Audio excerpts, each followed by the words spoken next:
Hello and welcome to our next project. Today we're going to be making a wall hanging. This is a free pattern that you can download at laundrybaskets.com. It is called Stargazer. I'm going to be adapting this pattern. It is actually a 72 by 72 inch quilt pattern where you use 10-inch squares. We are going to use 5-inch squares and end up with about a 32 by 32 inch wall hanging. As you can see, mine's school themed, so I'm going to be calling it Reach for the Stars when I hang it in my classroom. You need 26 dark squares and 26 light squares. You need an additional 12 squares, and you have to decide what your background is going to be. So in this case, my background is going to be my light colors, so I have gotten 12 extra light squares. The first thing we're going to do is we're going to have to resize these 12 extra squares. They're going to be a full block by themselves, and they are 4.5 inches in the quilt, unfinished. So what you can do is, if you have a 4.5 inch ruler, is you take your square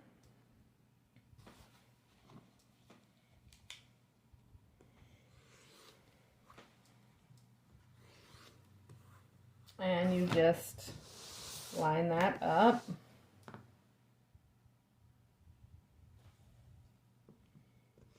And trim around. Okay. Or if you do not have a 4-inch square, you can use a bigger square.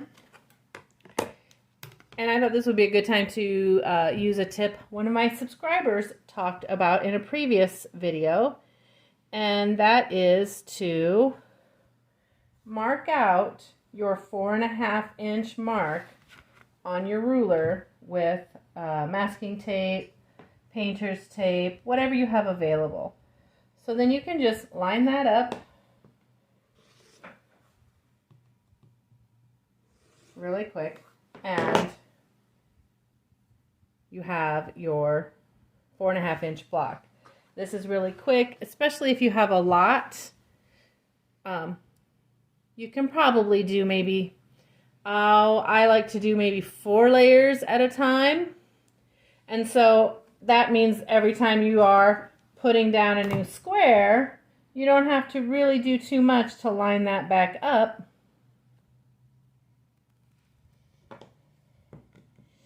And cut out your square. So those are just 2 really quick ways that you can get these 4.5 blocks created. And then set those off to the side because we will not need them again for a while. Next, you need to take your lighter fabric and mark it on the back, on the diagonal. I have this ruler where you can put your ruler on the diagonal and you can mark your sew line on either side like that. Or you can just mark your center line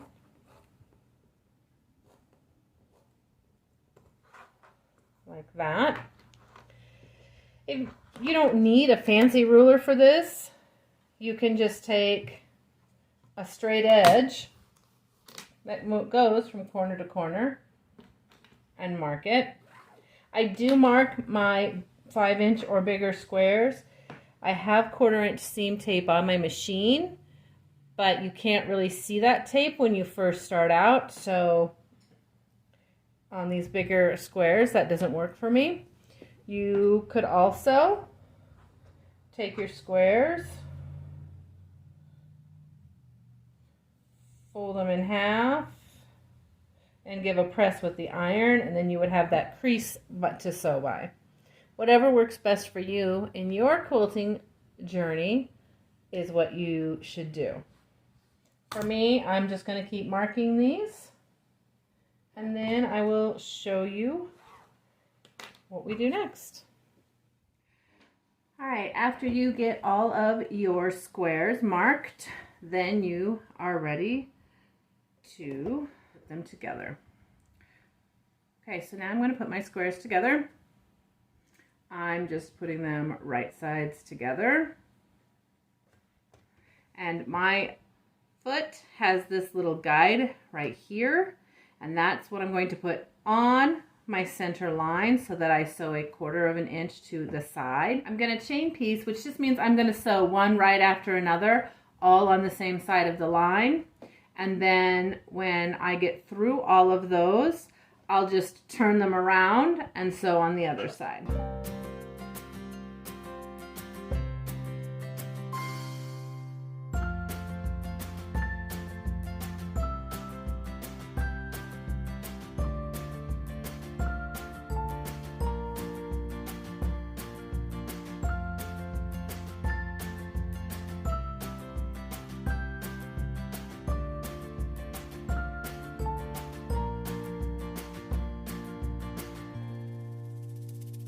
Our next step is we have to cut all of our triangles. Actually, we have to cut all of our squares in half so that we get triangles. So I want to put this seam line up against my seam line the best I can, and then I'm going to just cut down that diagonal. I assume the rest of you, like me, are human, and from time to time you may make a mistake or you may not do something perfectly. That's totally okay. As a subscriber stated to me not too long ago, a quality quilt is built on accuracy. And they're not wrong. Precision is great when you can get it. But you know, sometimes it does not work out that way. But that's why this is really important, because you can see that my squares aren't all exactly the same size. And so when I square them up, hopefully, my triangles will all be of a size, and that will cause my quilt to go together much more quickly.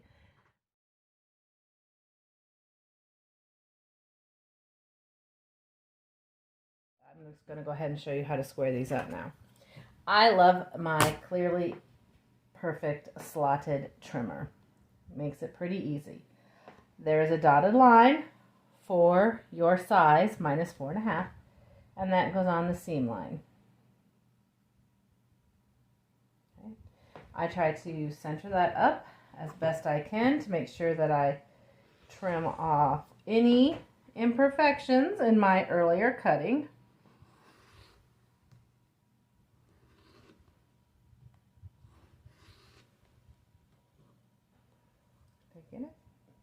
Okay, and then you can also cut in these little notches, and then that way you won't have any dog ears. Okay, and then you open that up, you press that out, and you have your 4.5 inch square. If you don't have a triangle,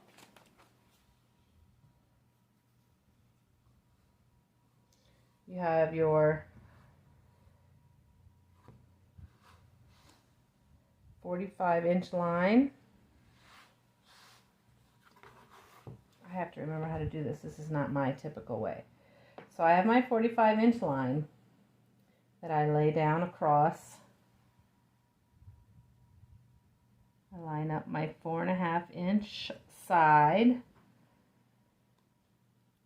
I'm going to put it just a little bit on the inside because remember I've got to trim off both sides. I line up my 45.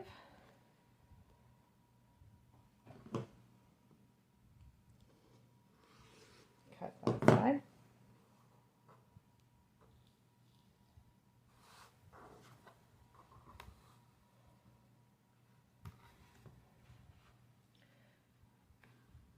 just do the same thing over here.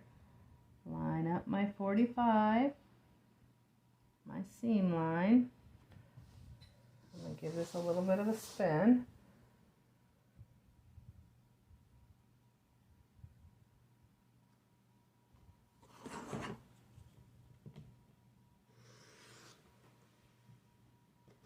Forgot to cut that other corner off, didn't I?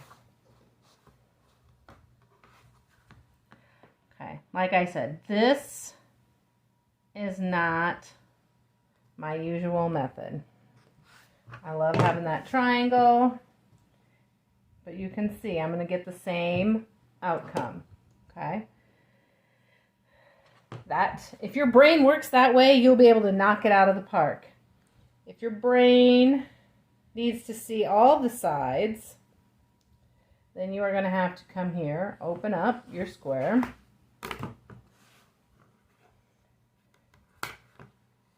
Make sure that this 45 diagonal is on your seam line. Okay?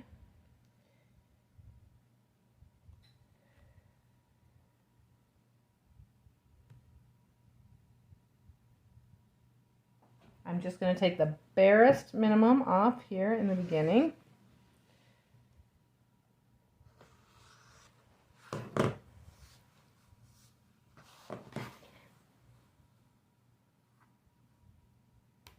Try to remember which side I cut off of. Alright, and then I'm going to line this up. 4.5, 4.5, diagonal,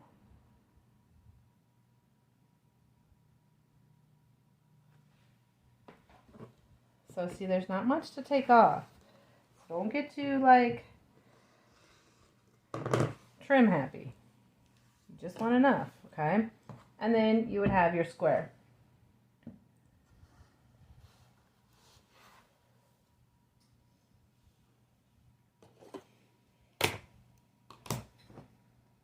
There's also a block ruler out there.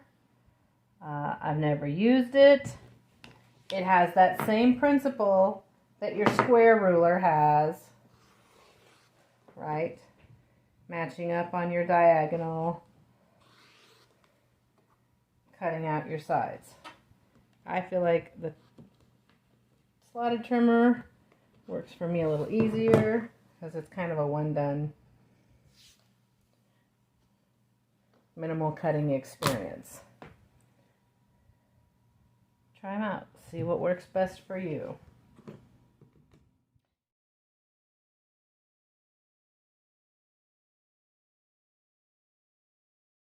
Okay, the pattern has a layout for you to do row by row, but I personally just find it easier to make each corner. So I'm going to start with my points.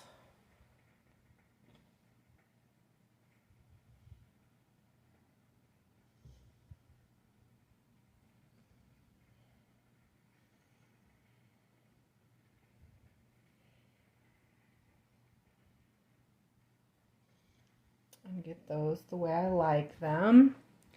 And you know, this can be as random or not as you want it to be. I am just trying to make sure that I don't have similar prints butting up against each other. That doesn't always work in the case of like here, but they're opposites, so hopefully that'll be okay.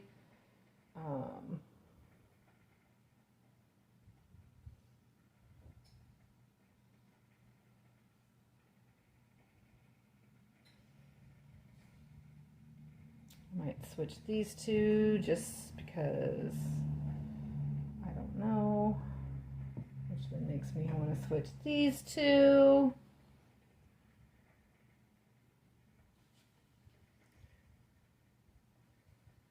Just, you know, again, it's your quilt, it's your rules, right? There are 3 of the plain blocks in the corner. Okay, And then this one is going to be part of the inner star. So you will put him in the corner like that. And then, like I said, I just kind of take a quick look. I'm pretty happy with that.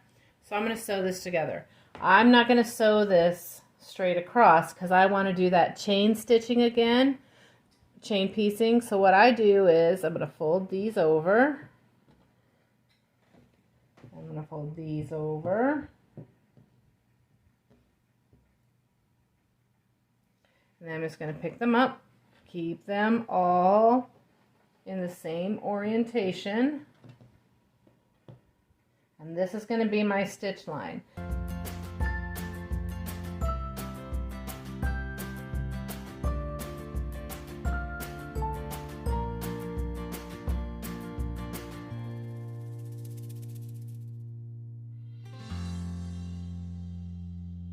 All right, I wanted to point out a couple of things that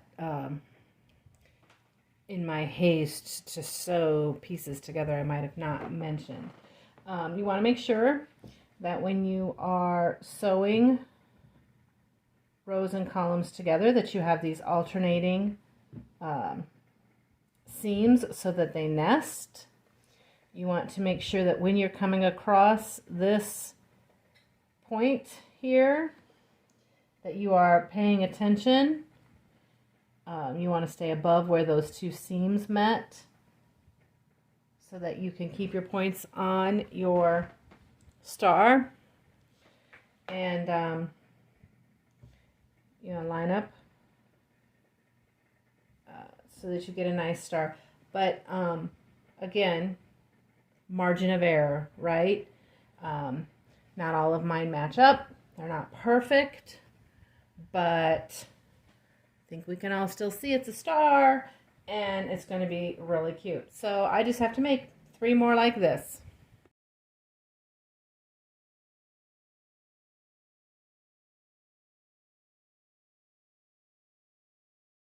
And here is my final result following the pattern using the light background. I also made one using the darker background.